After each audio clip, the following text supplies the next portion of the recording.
देखो यार, मुझे पता है तुम लोगों को रेगुलर वीडियोस चाहिए, लेकिन कुछ रीजंस हैं।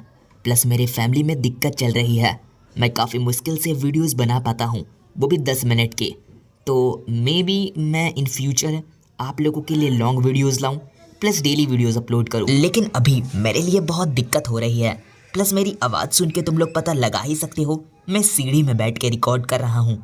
और बस, हाँ, कर रहा हूँ भाई। अब जज मत करना भाई, बस।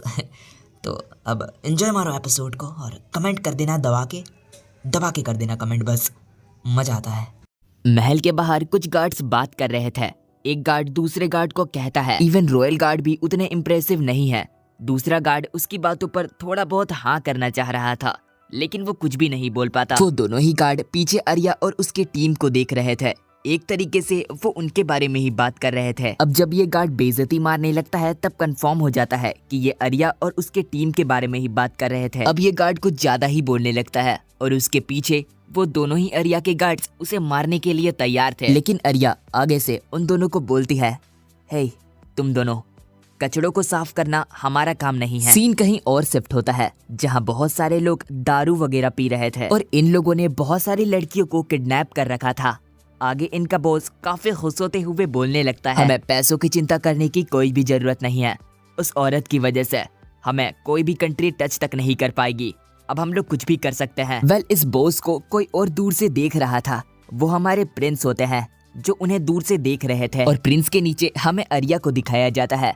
आर्या मन में सोच रही थी, ये इंसान आखिर मेरे ऊपर क्या कर रहा है। देन आर्या उठते हुए सभी को बोलती है, चलो मैं सभी को अब प्लान एक्सप्लेन करती हूँ। लेकिन प्रिंस जूलियस आर्या को रोकते हुए कहते हैं, हमें किसी भी प्लान की जरूरत नहीं है, क्योंकि यहाँ कुछ भी टफ नहीं है। तुम लोग अपना फ्रस्ट्रेशन अब निकाल सकते हो। जितना भी फ्रस्ट्रेशन तुम्हारे अंदर है, तुम लोग कुछ भी कर सकते हो जो तुम करना चाहते हो। लेकिन एक बात याद रखना, कोई भी भागना नहीं चाहिए। सभी गार्ड्स काफी ज्यादा खुश थे और प्रिंस भी खुश थे, लेकिन आर्या का मूड खराब था। आर्या प्रिंस से कहती है, अब आगे कुछ भी होगा मैं बिल्कुल भी चिंता नहीं करती। प्रिंस बोलते हैं, तो मैं चिंता करने की जरूरत नहीं है, हम लोग किसी भी तरीके से इन्हें हैंडल कर लेंगे। देन प्रिंस फिर से कहता है, क्या तुम इसको एक कंपटीशन बनाना चाहती हो? आर्या बोलती है, अरे हरामखोर, हम अभी ड्यूटी में हैं। प्रिंस बोलते हैं, अरे मैं बस मजाक कर रहा था। कुछ लोग दारू पी रहे थे, तभी उनके सामने एक आदमी आ जाता है। वो इंसान उन पर हमला करते हुए बोलता है, आप लोगों से मिलकर मुझे काफी खुशी हुई। ये सारे लोग भी उस पर हमला कर देते हैं, और वो भी बिल्कुल तैयार होता है इनसे लड़ने के लिए। अगले ही सीन में ये इंसान उन सभी लोगों को कुत्तों की तरह उड़ा उड़ा के मार रहा था। पीछे से और गार्ड्स आ जाते हैं, और ये लोग भी उन इंसानों से लड़ने लगते हैं। सभी लोग उन लोगों को मार रहे थे, और प्रिंस तालियां बजा रहे थे। वो बढ़िया, तुम लोग मस्त कर रहे हो, ऐसे ही लगे रहो, बढ़िया। तभी प्रिंस के आगे से एक बचा हुआ आदमी चाकू लेके आता है और बोलता है, तुम इनके बॉस हो ना, अब मरो। लेकिन वो इंसान मारा गया था, उसे किसी ने जान से मार दिया था। ऑब्वियसली हमारी आर्या ने उसे मारा था। आर्या इस वक्त काफी कूल लग रही होती है, और वो इंसान वहीं पे मर जाता है। एक इंसान हैरान होते हुए आर्या और उसके टीम से पूछता है, आखिर तुम हो कौन? आखिर तुम लोग हो कौन?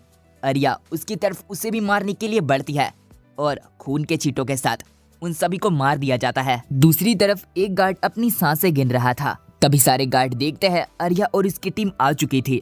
एक गार्ड दूसरे गार्ड को रैपट मार के उठा देता है, ताकि वो उन्हें सैल्यूट कर सके। सभी लोग उन्हें सैल्यूट करते हैं। रैपट खाया हुआ गार्ड बोलता है, आखिर वो लोग गार्ड स्क्वाड में क्यों हैं?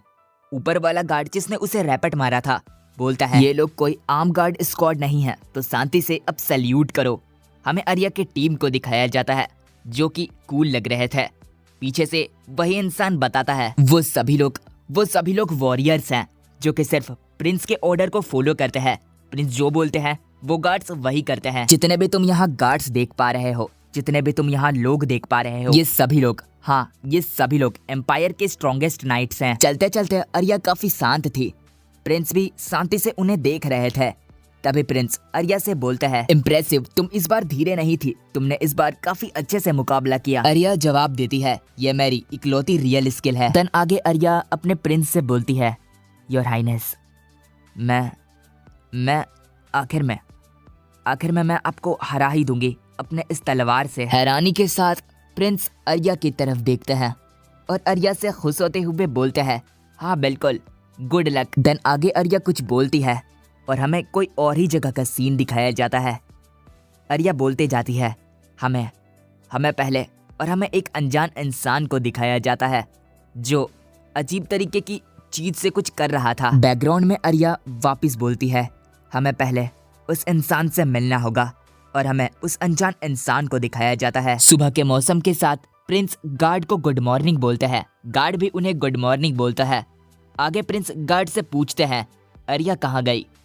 वो गार्ड बताता है कैप्टन ने आज पेड लीव लिया है तो वो बाहर गई है। प्रिंस बैठते हुए बोलते हैं हाँ, कितना बोरिंग है। अचानक से वो गार्ड बोल पड़ता है दरअसल बात यह है कि वो किसी अनजान नाइट से मिलने गई है सुबर्ब्स में। उसकी ये बातें सुनकर प्रिंस अब सीरियस हो गए थे। सीरियस होने के साथ प्रिंस बोलते हैं क्या कहा तुमने, कहाँ गई है वो। गार्ड हैरान होते हुए प्रिंस फिर से पूछते हैं मैंने पूछा कहाँ गई है वो। हमें आर्या को दिखाया जाता है जो उसी पर्सन से मिलने जा रही थी जिसे हमें थोड़ी देर पहले दिखाया गया था। आर्या जंगल पर भटकते हुए हमें बता रही थी वेडिंग आने में सिर्फ 6 महीने बचे हैं, तो मुझे जल्दी से जल्दी उन्हें ढूंढना होगा ताकि मैं प्रिंस को हरा सकूं। प्रिंस काफी ज्यादा ताकतवर है जो कि सिर्फ एक इंसान से हार सकते हैं, वो है ये इंसान जो यहाँ रहता है। धीरे धीरे कर आर्या उस भूतिया घर पर घुसती है। दरवाजे खोलने के साथ आर्या नाम पुकारती है लूका।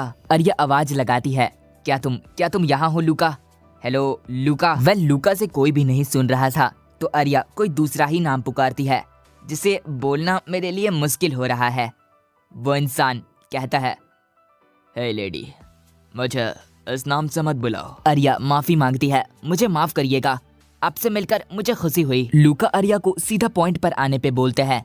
आर्या बोलती है मैं किसी को हराना चाहती हूँ और मैं उसे हरा के ही रहूंगी, तो प्लीज मुझे अपने डिसेंपल के तौर पर रख लीजिए। लूका आर्या को घर जाने बोलता है। आर्या चिल्लाते हुए बोलती है रुकिए प्लीज मेरी बात पहले सुन लीजिए। लूका फिर से आर्या को घर जाने बोलता है। आर्या शांत होती है लेकिन तभी वो इंसान फालतू की चीजें बड़बड़ाने लगता है। आर्या शॉक थी उसकी बातों को सुनकर। आर्या के रिएक्शन को देखकर वो कहता है हे रुको, ये कैसा रिएक्शन है, तुम ओल्ड मैन को बहुत ही उदास कर रही हो इस तरीके से नजर दिखाकर। आर्या बोलती है आपने ही मुझे अभी यहाँ से जाने के लिए कहा। ओल्ड मैन लूकस फिर से बड़बड़ाने लगता है, मतलब कि वो साफ साफ फालतू की बातें कर रहा था। एक तरीके से वो आर्या को रोकने के लिए बोल रहा था।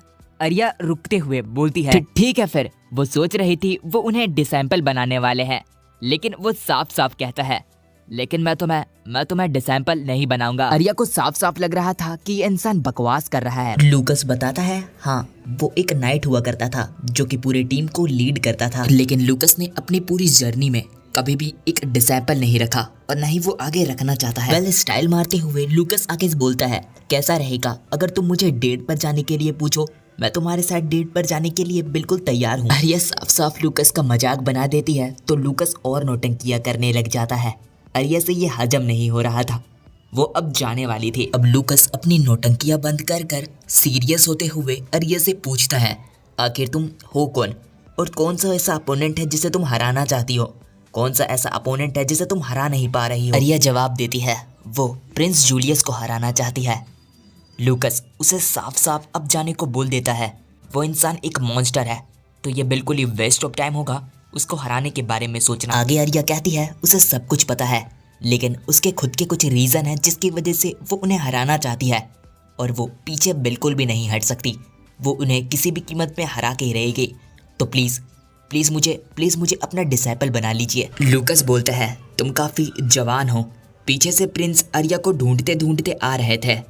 इधर लूकस आर्या से बोलता है यंग लेडी, तुम्हें पता है ना हर चीज की कोई ना कोई कीमत होती है। आर्या हैरान थी। लूकस अपना ठरकपना शो करते हुए बोलता है लेकिन अगर तुम इसके बारे में सीरियस हो तो तुम अपने शरीर के साथ पे कर सकती हो। लेकिन तभी दरवाजा खुलता है और हमारे हीरो यानी कि प्रिंस जूलियस आ चुके थे। आर्या का नाम पुकारते हुए प्रिंस जूलियस काफी गुस्से में लग रहे होते हैं।